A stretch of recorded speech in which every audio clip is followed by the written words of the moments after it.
Welcome back to the deep dive. Today, we're going to tackle something I think a lot of English learners find, well, incredibly tough. That's really understanding spoken English. hmm If you've ever been watching a movie, maybe listening to a conversation, and the words just sort of blend together. Yeah, into that kind of unintelligible blur. Exactly. An unintelligible blur. You are definitely not alone if that happens. Not at all. The super common frustration, and our mission today really is to help you turn that blur into something much clearer. That's right. And whether you're, just starting out with English or maybe you've been learning for a while, this deep dive, it's packed with practical strategies, Hmm. actionable stuff, useful tools, and hopefully, yeah, a good dose of motivation too. Good. We've actually pulled some really interesting insights from an expert guide. It's titled How to Improve English Listening Skills. The idea is to help you unlock what is honestly a crucial skill. Okay, so let's dive right in then. Why is listening so challenging, like for most English learners? What is actually happening in our brains when all that spoken English just seems to fly past? Well, what's really fascinating here, I think, is that a primary reason listeners struggle isn't just the speed. I mean, speed is part of it, sure, but it's how that speed affects the individual words. Ah, See, when native speakers talk, especially, in fast movies or Yeah. maybe lively group chats, words aren't pronounced separately, not Hmm. like in a dictionary. Sounds at the end of one word, they often just merge right into the beginning of the next one. right. It's almost like a phonetic puzzle that our brains, especially when we're learning, have to actively kind of deconstruct. Deconstruct those merged sounds back into the words you actually know. Exactly. And that's what makes it sound like a blur sometimes. And I guess what makes it even more complex is, yeah, exactly that connected speech, but also you've got that whole layer of slang and idioms, right? Things native speakers just use without thinking. I mean, think about going to. How often does that actually sound like going to? Almost never in casual speech. It just becomes gonna, or like did you turns into did ya. Precisely. And if you're not really tuned into those common transformations, that natural flow of everyday speech can be just incredibly confusing, even if you actually know every single word on its own. Yeah, absolutely. And given that speed and connected speech are such, well, big hurdles, a really common reaction from learners is to try and catch every single word. Or maybe pause the video, look things up constantly. I've definitely done that. Right. But what do our sources say about that impulse? They're quite clear. Yeah. That's often counterproductive. The emphasis should be on not trying to understand everything, certainly not the first time you listen. Yeah. It's perfectly okay, actually it's expected, to miss some words. The real goal should be focusing on the overall message. So less about nailing every word, more about the bigger picture. Yes. Like, what's the main idea here? What's the speaker feeling? Happy, sad, angry. Because that emotional context, that can actually give you a ton of clues, right? Almost like a shortcut to understanding the situation, even if some words slip by. Yes, absolutely. And this leads us nicely into a really powerful strategy, which is repeat listening. Just listening again. Well, it's more than just hearing it more times. The first time you listen, your brain is working really hard just identifying the individual sounds, the basic word shapes. It's sort of creating let's call it a mental placeholder for sounds it doesn't recognize immediately. Okay. But then on the second listen, maybe the third, your brain starts to fill in those gaps. It builds stronger connections. You start recognizing patterns, building on that initial exposure.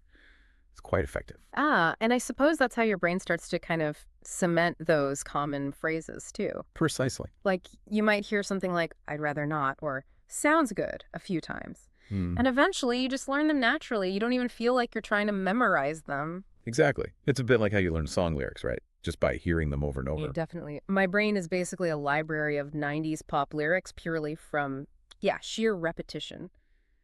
Don't ask me to sing, though. Huh? Understood. Yeah. So given that approach, you might be thinking, okay, fine, but what should I be listening to? Mm. Now, while songs are fun, our sources suggest that for focused learning, things like slow English podcasts, Right. audiobooks, maybe TV shows with subtitles, those tend to be more effective. They give you a clearer, more consistent soundscape to work with. And speaking of clear speech, children's shows are another maybe surprisingly fantastic option. Yeah. Because the speakers usually speak so clearly, they articulate well, and the language is simpler. Exactly. Yeah. And there's one show that gets mentioned a lot, almost like a superstar for beginners. Don't tell me. Peppa Pig. Peppa Pig! I knew it! Yeah. You know, I have to admit, Peppa Pig was genuinely a lifesaver for me when I first started trying to learn German. My brain just soaked it up. It felt manageable. It really is surprisingly effective. It helps train your ear, but in a very low-stress kind of way. And building on that idea of support, another very effective tool is using what we could call a progressive subtitle strategy. Okay. How does that work? Well, you could start with subtitles in your own native language Yeah. just to get the basic plot or meaning. Right, just understand what's going on. Exactly. Then you switch to English subtitles. Now you're connecting the written word you see with the spoken sounds you hear. Okay. And then the final step, challenge yourself. Try listening without any subtitles at all. Like taking off the training wheels? Precisely. It's a great way to scaffold your learning, give yourself support, then gradually remove it. But here's a really crucial point, I think. Listening is different from reading, right? Absolute distinct. So don't just, follow the words on the screen with your eyes. You need to actively listen to the sounds, the intonation, the rhythm of the speech. That's how your ear truly gets trained. You're training your ear, not just your eyes. Makes sense. So what about, like, frequency? How often should you practice? Well, the good news is even 15 to 20 minutes a day can make a real difference. Just 15, 20 minutes. Yeah. The key, really, like with any skill, is consistency. You need to make it a habit, and you can fit it in anywhere. Yeah. Listen while you're walking, cooking, cleaning, commuting on the bus. Mm-hmm. It's about integrating English listening into your everyday routine, not making it some huge separate task. So the practical takeaway there is basically make English audio a constant companion, something enjoyable, always there, like have English podcasts, music, news ready to go on your phone. Exactly. And crucially, don't worry if you don't understand everything at first. That's not the point initially. The goal is to enjoy it, stay consistent, and just allow your brain that time to adapt slowly. Okay, that leads to something interesting, though. Lots of learners find they can read English pretty well, maybe very well. Very common. But then they really struggle with understanding spoken English. Why that big gap? Well, think about reading. When you read, you control the pace, right? You can see the whole sentence, all the words laid out clearly. You can go back easily. True. Listening is different. The words come into you fast, they disappear, and you can't easily rewind a real-life conversation. Plus, you've got the huge variation in accents. British, American, Australian, Scottish, Irish. The list goes on. Oh, yeah, accents. Each one has subtle, and sometimes not so subtle, differences in pronunciation, stress, rhythm. Your ears need time and exposure to adjust to all that variety. That is spot on. So the advice then is to actively seek out that variety. Definitely. Make sure you're getting exposure to different speakers, different accents. Find podcasts or shows from various English-speaking countries. Your ears will get better at distinguishing those diverse sounds and patterns over time. It really is like training a muscle. Okay, this has been super insightful. Let's maybe try and bring this all together now, maybe recap the most important takeaways from this deep dive. Absolutely.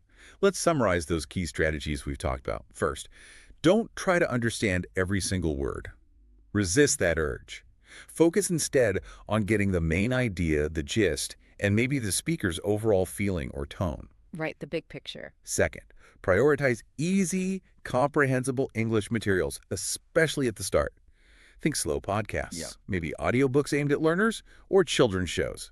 And yes, Peppa Pig gets a genuine recommendation. Okay, Peppa gets a seal of approval. Third, engage in repeat listening.